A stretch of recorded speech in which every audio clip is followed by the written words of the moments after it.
자, 오늘은 많은 분들이 궁금해하셨던 저의 살 안 찌는 생활 루틴을 좀 준비해 봤습니다.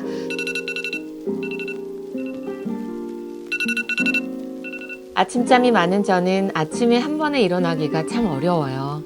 눈 떠서 하루 스케줄을 체크하고 민기적거리다가 겨우 일어납니다. 일어나자마자 저는 따뜻한 물을 500ml짜리 한 컵 가득 담아 마시는데요. 체내 수분이 밤사이에 소실됐기 때문에 적당한 양의 물을 섭취하는 것이 좋습니다. 저는 차가운 물을 되도록이면 마시지 않으려고 하는데요. 첫 기상 후 우리 몸이 서서히 깨어날 수 있도록 따뜻한 물을 마시면 기분도 좋아지고 몸이 부드럽게 깨어나는 걸 느끼게 돼서 좋은 것 같아요. 따뜻한 물 한 잔을 마신 후 저와 저의 남편은 늘 아침마다 스트레칭을 함께 해요. 처음엔 좀 귀찮았는데 한두 번 해보고 나니까 이 스트레칭을 할 때랑 안 할 때의 차이가 느껴지게 되고 또 친구 같은 남편과 함께 스트레칭을 하니까 사이도 더 좋아지는 것 같고요. 스트레칭을 간단히 마친 후 저는 공복 유산소를 하는데요. 공복 유산소 때에는 몸을 깨워주고 부스트 시켜주는 음료를 마셔주면 좋은데 저는 당류가 없는 블랙 아메리카노를 추천해요. 아메리카노에 들어있는 카페인 성분은 몸에 에너지를 낼 수 있도록 도와주기 때문에 지방을 태우는 유산소에는 이만한 부스터 음료가 없는 것 같아요. 공복 유산소는 빠르게 급진급파 다이어트에 가장 좋은 운동 방법인데요. 우리 몸은 공복 상태로 있다가 에너지를 갑작스레 사용하게 되면 가장 필요 없는 탄수화물부터 에너지원으로 태우게 되고 30분 이상 되면 그때부터 지방을 사용해서 에너지원으로 사용하게 됩니다. 남는 탄수화물은 결국 지방으로 전환되어 살이 찌는 원리이기 때문에 탄수화물을 태워주어야 더 이상 체지방으로 쌓이는 일이 없겠죠. 과한 탄수화물을 섭취했다면 공복 유산소가 정말 도움이 많이 되실 거예요. 근육 운동을 해주면서 공복 유산소를 병행해서 근육 감소 없이 빠르게 체지방을 뺄 수 있는 가장 좋은 방법이 공복 유산소니까 급진급파 다이어터 분들은 이 점 꼭 잊지 마세요. 그리고 또 중요한 것, 운동 후 수분 섭취가 다이어트와 체중 감량에 얼마나 중요한 역할을 하는지 아는 사람이 많지 않은 것 같아요. 오히려 운동 후에 물을 마시면 살로 간다는 루머가 있는데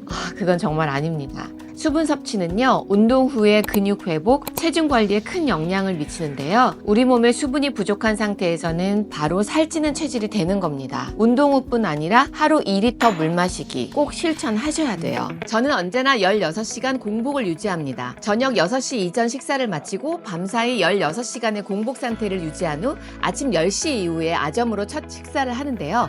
일정 시간의 공복 상태를 유지하게 되면 혈당이 안정적으로 유지되면서 인슐린 분비가 감소하고 이때 필요한 에너지를 만들기 위한 재료로 지방세포에 있던 지방산을 꺼내 사용하게 되는 원리예요. 따라서 체지방 분해에 아주 효과적인 다이어트 방법 중에 하나입니다. 기상 후 처음으로 먹는 음식이 얼마나 중요한지 꼭 아셔야 됩니다. 공복에 첫 음식으로 단맛이 나는 과일 주스, 빵이나 쿠키 등은 혈당 스파이크를 발생시켜서 인슐린이 분비되고 또 인슐린 분비가 증가하면 포도당이 지방으로 전환되는 경로를 촉진해서 지방 축적이 빨라집니다. 그렇게 되면 아무리 열심히 우리가 다이어트를 해도 살이 잘 빠지지 않게 되고 또 자꾸 살이 찌는 체질로 변해가는 거예요. 혈당 스파이크를 예방하려면 탄수화물 섭취를 줄이는 게 좋고요. 먹는 순서 역시 미네랄이 가득 든 샐러드, 단백질, 탄수화물 순서로 혈당 스파이크가 올라가지 않도록 탄수화물을 가장 나중에 먹는 것이 좋습니다. 자, 매일 식단이 어렵다면 제가 하고 있는 퐁당퐁당 다이어트를 추천하는데요. 어느 정도의 다이어트에 성공한 후에 유지할 때 아주 좋은 방법이에요. 4일 정도는 클린한 식단으로 건강하게 먹고 3일 정도는 그동안 먹고 싶었던 일반식 등을 먹는 거예요. 단 너무 과식을 하거나 폭식을 하지 않도록 주의해 주시고 배가 부르기 전에 수저를 놓는 습관을 가져보시기 바랍니다. 자, 이제 살이 잘 찌지 않는 몸을 위한 다이어트의 정석을 알려드릴게요. 우리가 먹는 것들이 어떤 작용을 하는지 이해하면 다이어트가 아주 쉬워집니다. 우선 탄수화물과 나트륨, 즉 짠 음식을 줄이고 간식, 당류가 든 음료, 탄산음료를 먹지 않고 단백질과 채소가 가득한 식단으로 먹는 습관을 들이세요. 예를 들어 고기를 먹으러 외식을 가도 고기는 맛있게 드시고 밥은 먹지 않는 거예요. 난 물만 먹어도 살쪄 하시는 분들은 내가 지금 탄수화물을 얼마나 먹고 있는지 꼭 체크해 보세요. 또 식사 후엔 바로 눕거나 앉아있지 말고 바로 일어나 움직여주는 것이 좋아요. 식사 후 30분 동안 움직임이 살이 찌지 않도록 도와주는 마법의 시간이랍니다. 그때만 간단한 체조나 산책을 한다면 몸의 붓기도 막고 살이 찌지 않는 체질로 될 수가 있어요. 그리고 언제나 배에 힘을 주고 긴장하는 습관을 들이는 게 좋은데요. 따로 복근 운동을 하지 않아도 저는 어렸을 때부터 늘 배에 힘을 주는 습관이 있었어요. 이 습관이 제 나이 50에도 똥배가 나오지 않는 고마운 습관이 되었답니다.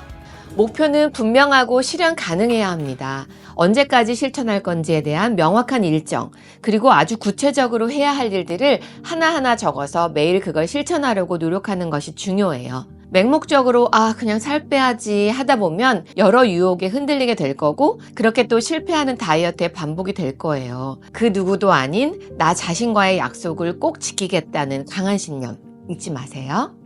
자, 오늘 여러분들이 궁금해하셨던 저의 모닝 루틴 그리고 다이어트 루틴들 모두 준비를 해봤는데 어떠셨어요? 도움이 되셨으면 좋겠습니다. 자, 여러분 정말 작은 것 하나만 실천하면 놀라보게 다른 나를 만나실 수가 있을 거예요. 오늘 제가 알려드린 거 꼭 실천해보시고 여러분들의 다이어트를 제가 응원하겠습니다. 자, 그럼 저는 다음에 또 좋은 영상으로 인사드릴게요. 행복하세요.